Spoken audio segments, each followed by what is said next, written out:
slate. On Saturday, 4 Eastern, UNLV hosting Idaho State. Rebels coming off an 11-win season. 6:30 Eastern, Kansas welcomes in Fresno State for their first game in their brand new stadium in Lawrence.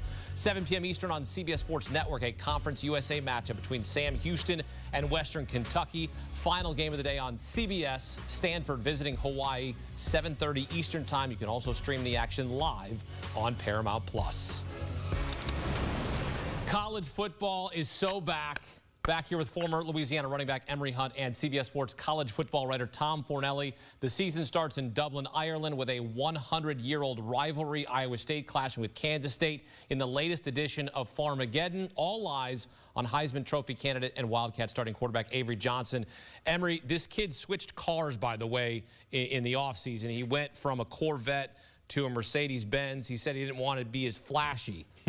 I still think that's pretty flashy. What do you want to see him establish in the first game of the season? Consistency, because we know he's one of the more talented quarterbacks in college football. He's a dual threat guy, makes a lot of plays on both ends of offense. And when we're talking about consistency, we're talking about making the plays in the passing game in high leverage moments. If he's able to do that, Kansas State has a run game. They always have the defense. They will always have special teams, but it's the passing game coming from Avery Johnson in those big moments inside the red zone when the game is on the line, backed up situations, 4-minute offense type situations, basically playing consistent situational football. If he's able to do that, then he's going to be in the Heisman Trophy conversation. Avery Johnson got it done last season, set a program record with 25 passing touchdowns. Iowa State's quarterback Rocco Becht, 2-0 as a starter against K-State. He's on a streak of 18 straight games with a passing touchdown, longest active streak in FBS. Tom, what does Rocco need to prove in this Big 12 battle?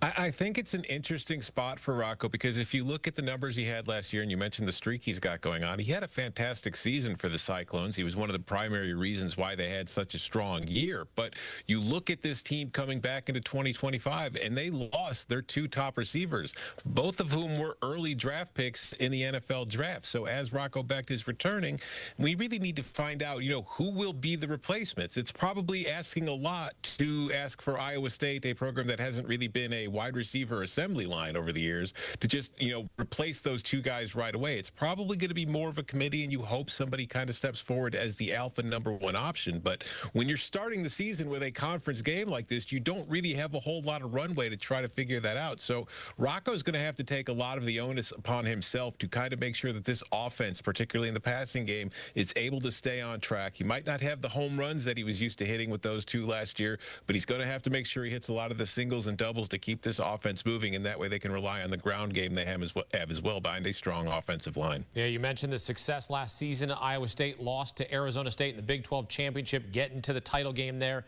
Emory, Saturday's game is a high-stakes opener for both the Cyclones and Wildcats. What does this mean for both these schools?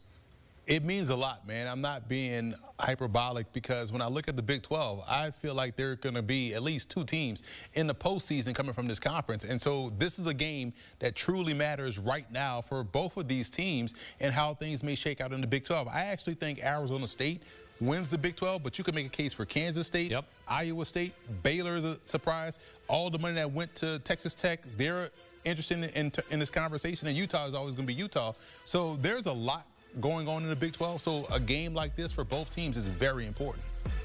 Yeah, this game's huge. I mean, there's the rivalry aspect of it right off the bat. But again, when it comes to the stakes, the best part of the Big 12 is that we really don't have any idea of what's going to happen. We just saw on those odds board. Compare those to what you see in other conferences. How many other leagues do you see where like the top 4 or 5 teams are all basically within 100 points of each other as far as the odds are concerned? So you look at this spot, Kansas State's favored, Iowa State's 13-1. I think that's probably decent value because you do look at the Big 12 from top to bottom. There really aren't a whole lot of teams that you can look at and say they're head and shoulders above everybody else. So every single game in this league has huge implications as far as the conference standings are concerned, because as we saw last year, there were 3 teams at the top of this league who finished 7-2 in conference play. Tiebreakers are what decided Arizona State and Iowa State were the 2 that were going to be playing in the conference championship. It would not be a surprise to me at all if we see a similar situation this season. So not only is it important about beating your rival, but this this could be a key tiebreaker for you down the line as far as your ability to get to the Big 12 championship and to win and get that automatic berth to the playoff instead of having to rely on an at-large committee to take you, over one of the 3-loss SEC or Big 10 teams. Think about what Tom is just describing, right? And what we're talking about, the Big 12, how important conference championships are and how important the conference championship race is, which is why every conference champion should get an auto bid. I digress. Yeah, well, there's some conferences that want to get rid of them. So just remember. Not the Sun Belt. I'm here for y'all, Sun Belt. We are. We do love the Sun Belt. We also love the Big 12. We love all college football, okay? It's back. We're excited. Iowa State has won 4 of the last 5 games against Kansas State dating back to 2020. From the first game of the day to the final game of the day, Stanford visiting Hawaii, a game you can see on CBS streaming live on Paramount+. The big storyline for the Rainbow Warriors, redshirt freshman Micah Alejado takes over as the starting QB. Final game of the season last year, he made his first career start, threw for an eye-popping 469 yards, 5 touchdowns against New Mexico. I mean, that's incredible. This kid isn't all that big. What should we know about Micah Alejado? Firstly, you see that 57 attempts, right? That's how you get 465 yards or 69 yards. But I will say this, he's 5'10", 180. And when you watch him play, guys, he's kind of like his head coach, Timmy Chang. He's just a shorter version of that, has a quick release. I love how they get him on the move. So he kind of can, a true air raid situation where a half roll out, half waggle, and he's able to fire that football. He throws a great timing and touch. The arm strength isn't there, so I'll be looking to see if he's going to be able to strengthen that this year, how he fills out his frame, because last year when he got in, and this is why I love the redshirting of certain players, because he got game action. This is his second year in the system. He knows what now college football feels like in terms of speed. So I'm excited to see him come out here and play really well, because I said before, Hawaii's a sleeping giant out there on the island. I think they're going to have a fun season this year. Yeah, Emery, you mentioned the number of attempts to help him get up to that yard. I think the other factor worth considering is that it was against New Mexico, and there were a lot of players who set season highs against that New Mexico defense last year. But if you are a Hawaii fan, I do think there is reason to be kind of excited about this kid, because he played at Bishop Gorman High School in Las Vegas, which is one of the better high school programs in the country, and has produced a lot of college players and plenty of NFL players. And he was very productive and played very well for that program. He had an outstanding college career. You saw the performance he had in his first career start last season, which is an excellent way to build confidence going into the offseason as you're preparing, knowing you are going to be the starter. He's a lefty, which is always a little different. I think it takes time for receivers to adjust to it, but he's also been tutored by Tua Tagovailoa, who is an excellent left-handed quarterback himself, who I think has a similar profile in that he's not the biggest guy and he doesn't have the strongest arm, but he's able to get the ball out on time and make right decisions. And I think that's an excellent role model for Alejado to follow. So I think this is a very interesting game. And you mentioned Timmy Chang, Emery. If there's anybody that knows how to get the ball out and get it into the right places and rack up yards, it's Timmy Chang. So it's a perfect situation, I think, for him. This is somebody who could have a statistically impressive season. Hawaii looking to win its first game against a power conference opponent since 2019. Again, you can see the game 7:30 Eastern on CBS and streaming live on Paramount+. Stanford fired Coach Troy Taylor in March. Former standout new GM Andrew Luck then hired his former Colts coach Frank Reich to take over as the interim coach. That game opened with Stanford as a 2.5-point favorite. Now it's moved the other way to Hawaii as a 2.5-point favorite as we take a look at the line movement in week 0. Not a ton of line movement with those other games. And we're back here with Emery and Tom. And Tom, I'll start with you. Let's get your best bet for week 0.